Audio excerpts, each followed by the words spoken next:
From JBS Studios in Greater New York, this is the JBS News Update with Teisha Bader. I'm Teisha Bader with the JBS News Update for Thursday, December the 13th, 2018. We open with a number of terror attacks and attempted attacks in Israel today, the deadliest of which was the murders of 2 IDF soldiers who were guarding a bus stop in the West Bank. A Palestinian driver approached the Asaf junction, got out of his car, and opened fire at the soldiers and civilians who were waiting at the bus stop, killing the 2 soldiers who were later identified as 20-year-old Staff Sergeant Yovel Mor Yosef and 19-year-old Sergeant Yosef Cohen, also critically injuring a 3rd soldier and seriously wounding a female civilian. The terrorist then fled, and IDF forces are in pursuit. Earlier today in Jerusalem's Old City, a Palestinian from the West Bank stabbed 2 border police officers, a male and a female. They sustained light injuries and were able to shoot and kill the terrorist. And later today, reports of what was believed to have been an attempted car ramming in the West Bank, where a Palestinian driver is said to have tried to run over a group of Israeli soldiers outside the Arab town of El Bireh. The troops opened fire, killing him. 1 soldier was lightly injured, but there is now question as to whether the incident was indeed an intentional attack.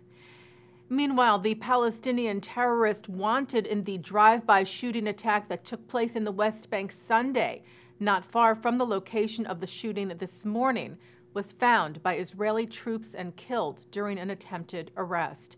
29-year-old Salih Omar Barghouti is suspected of the shooting just outside the Jewish settlement of Ofra Sunday night, which critically injured a pregnant woman whose prematurely delivered baby died yesterday. The baby, given the name Amiad Yisrael, was laid to rest last night.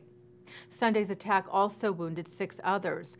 4 other Palestinians suspected of being involved in the Ofra attack were arrested. Terror group Hamas later claimed that Barghouti was one of their members. And after more than a 2-month-long manhunt, Israeli forces found and killed the Palestinian terrorist who murdered his 2 Israeli co-workers in the West Bank. On October the 7th, 23-year-old Ashraf Nalawa murdered Kim Levengran Yechezkel and Ziv Hajbi at the factory where they all worked in Barkan. And according to the IDF, Nalawa was planning a second terror attack. The terrorist has been in hiding since the attack at Barkan. He opened fire at Israeli troops who came to arrest him overnight last night with the same submachine gun that he used in the attack. The troops fired back, killing him. Israeli Prime Minister Benjamin Netanyahu praised the IDF for its work finding the terrorist of Barkan and Ofra and vowed to find the terrorist responsible for today's attack, saying that whoever attacks us or tries to attack us will pay with his life. Turning now to some other news, the U.S. House of Representatives has passed the Sanctioning the Use of Civilians as Defenseless Shields Act, which condemns the use of human shields and sanctions terror groups, including Hamas and Hezbollah, for using such practices. Leaders of the Conference of Presidents of Major American Jewish Organizations, Chairman Arthur Stark, and Executive Vice Chairman CEO Malcolm Hoenlein praised the passage and said the legislation is even more critical at this time after tunnels have been located going from private homes in Lebanon into Israel's sovereign territory, and in the wake of months of organized demonstrations in Gaza in which Hamas placed civilians in harm's way with shooters behind them. The bipartisan bill was introduced by Republican Representative Mike Gallagher of Wisconsin and Democrat Tom Suozzi of New York, and now awaits the signature of President Trump. Veteran writer and Holocaust survivor Noah Kleeger has died. Kleeger, who survived Auschwitz, lectured all over the world about the atrocities. He wrote for Israeli newspaper Yediot Aharonot for over 6 decades. His most recent column just days ago. 2 years ago, he was invited to address the UN General Assembly for International Holocaust Remembrance Day and proudly told those gathered that he was accompanied there by his grandson, who serves in the Israeli Navy. Kleeger died this morning at the age of 92. Well, the town of Surfside, Florida unanimously voted to adopt a resolution against Airbnb for its dropping Jewish settlements in the West Bank from their listings.